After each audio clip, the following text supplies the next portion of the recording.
Januari 1966, teriakan Masa Kesatuan Aksi Mahasiswa Indonesia, "Kami itu membakar langit Jakarta."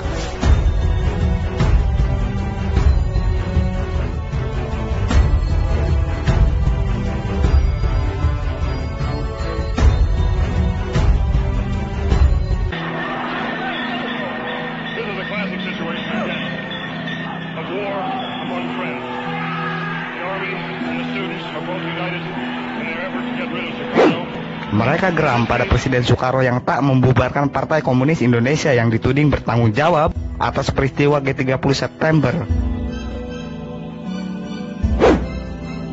Para mahasiswa juga kesal melihat perilaku koruptif para menteri di Kabinet Dwi Kora.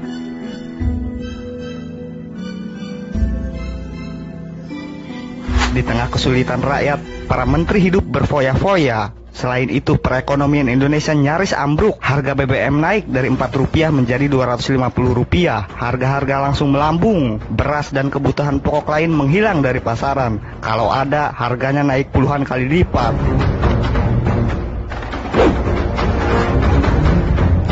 Suhokgi, salah satu tokoh mahasiswa 66, mengutip penjelasan seorang perwira. Dia menilai keputusan buruk di bidang ekonomi sengaja dilakukan pemerintah untuk mengalihkan isu pembubaran PKI dan membuat Jakarta chaos.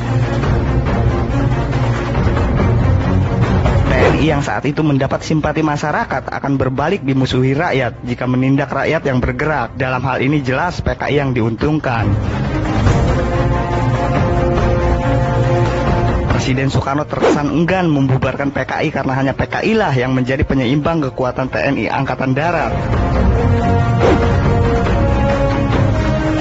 Sedangkan soal harga-harga yang semakin naik, wartawan senior Rosihan Anwar menulis, jika para menteri melarang pejabat memberikan laporan situasi sebenarnya pada Bung Karno, alasannya takut Bapak marah. Para mahasiswa bergerak ke rumah para menteri dan istana negara. Menteri Hairul Saleh dituding jadi otak kenaikan harga, sementara Subandrio disebut sebagai antek Peking, Cina.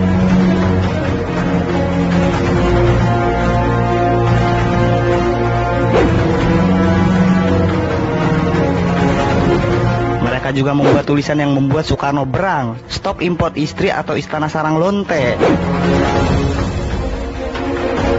Soekarno marah-marah, dia membubarkan kami. Namun gerakan mahasiswa dan pelajar tak surut. Demonstrasi besar-besaran terus terjadi. TNI ada di belakang melindungi para mahasiswa itu. Dalam biografinya, Soeharto memberikan perintah langsung pada Jenderal Kemal Idris, Kepala Staf Kostrad, untuk menjaga para mahasiswa dari serangan pasukan pengawal Bung Karno.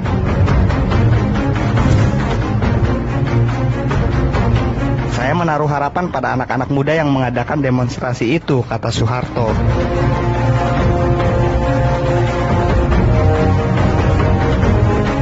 Maret 1966, lahirlah surat perintah yang kontroversial itu. Dalam perintahnya, Soekarno memberikan wewenang pada Jenderal Soeharto untuk memulihkan keamanan dan ketertiban.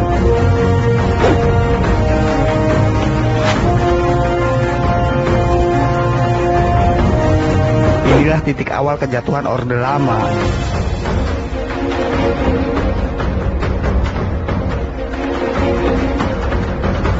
Berbekal surat perintah itu, Soeharto langsung membubarkan PKI. Pukul 6 waktu Indonesia Barat, RRI menyiarkan pengumuman pelarangan PKI beserta seluruh underbownya. Maijen Kemal Idris pun membangunkan beberapa mahasiswa yang tertidur di markas Kostrad. "Kalian menang, PKI dibubarkan," kata Kemal yang disambut kegembiraan para mahasiswa.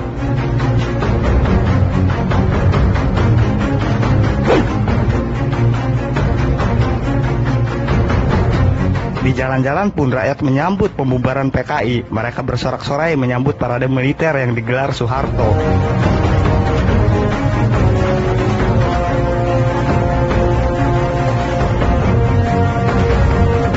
Saat itu rakyat dan mahasiswa seolah merasa perjuangan mereka berhasil.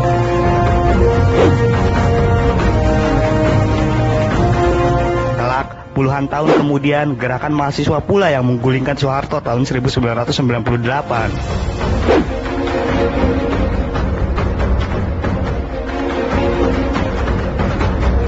Demikianlah Bray Tritura, senjata mahasiswa gulingkan Presiden Soekarno. Bagaimana pendapat kalian?